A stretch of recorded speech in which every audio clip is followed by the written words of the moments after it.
Hello, the Walk and Talk, Tuesday the 21st of April 2026, and tomorrow is Judgment Day. This whole theatre, it is just an absolute theatre, it really is.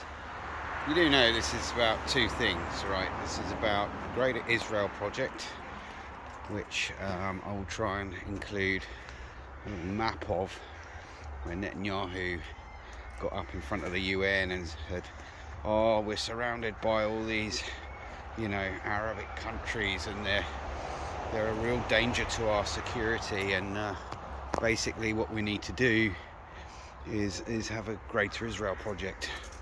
Look that shit up. Bluebells. Do love a bluebell as we walk through the woods. Beautiful. Love being in nature. Anyway, back to the point. So the second thing that it's about is the reset. The Great Reset. Great for them, not so great for us. And when I say great for them, I mean the banks. This is going to collapse the system, this situation. Gold price is currently through the roof, and probably only going to get higher, as is silver creeping up again. So got all the telltale signs of an economic collapse coming.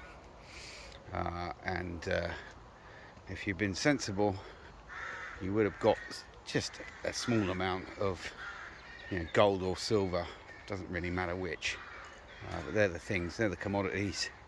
They've stood the test of time. Back to the Greater Israel Project. So what is that? So as I said, Netanyahu got up in front of the UN and said about that he's surrounded by all these threats, these countries that pose a threat to him, and namely that would be Lebanon, Syria, Iraq, Egypt, half of Egypt, and there's a little portion of Iran I think they want as well. And that's basically going to Gazify all of those countries. And they've already started in Lebanon, and it's a war crime. At the end of the day, what they're doing, it's a war crime. And the old excuse that they've been using for the past 2 years in Palestine is that we've got to go after you know who, the Hams.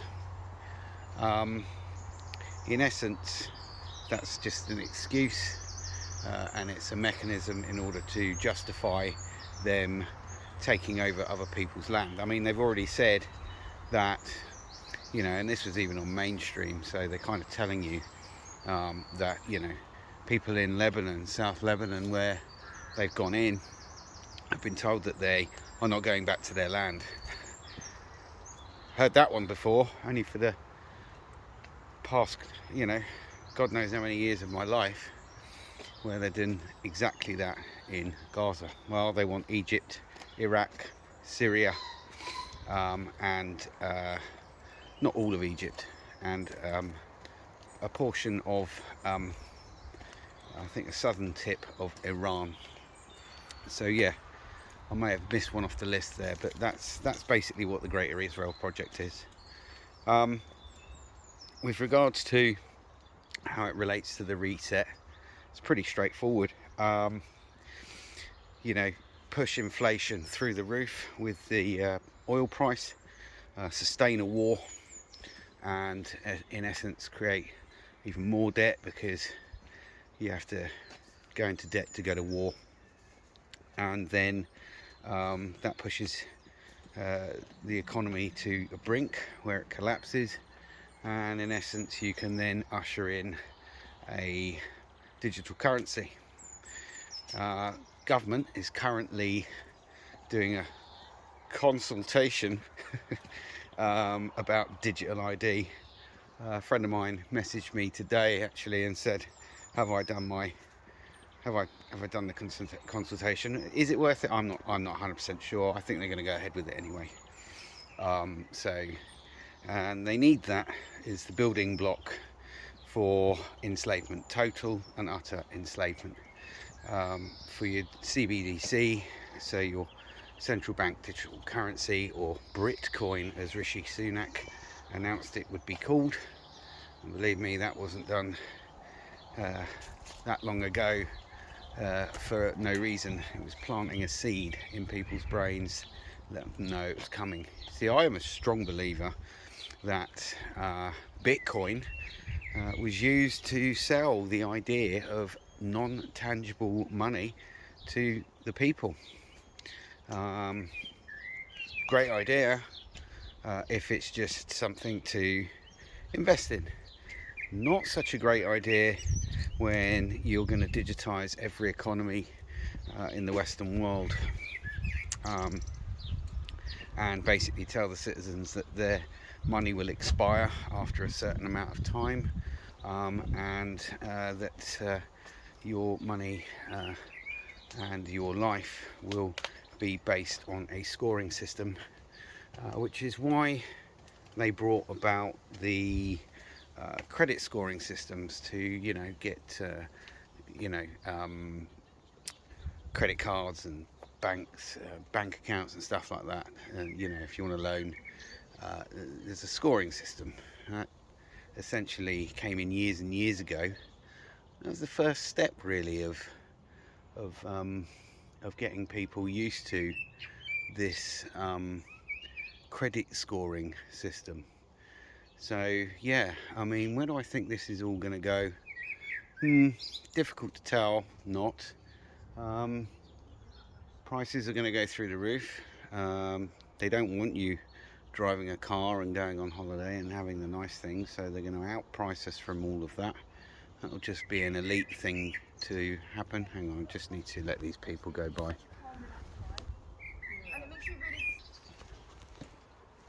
So yeah, in essence, what you're gonna have is people not being able to travel, and I think this could even lead to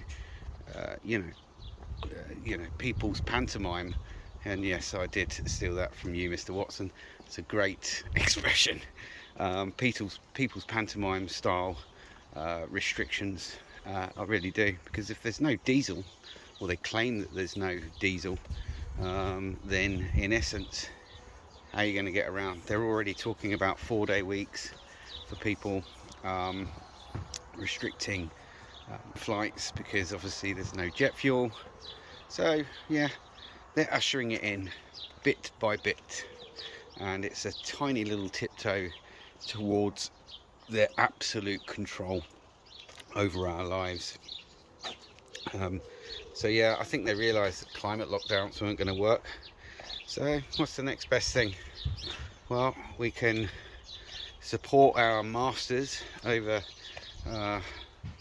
in the blue and white country in Israel, doing their work and getting the Greater Israel Project underway, and we can also do their work and getting their total control grid installed, and the old monetary system collapsed for the new one to come in. You have to kill the old system in order to bring in the new.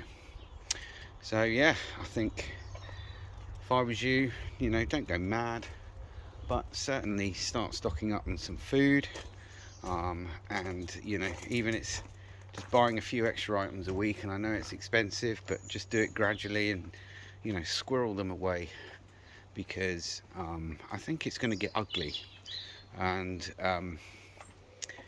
I don't know when that real ugly time is going to come, but you don't want to be at the back of the queue with loads of other hungry people trying to get into a supermarket to get some food.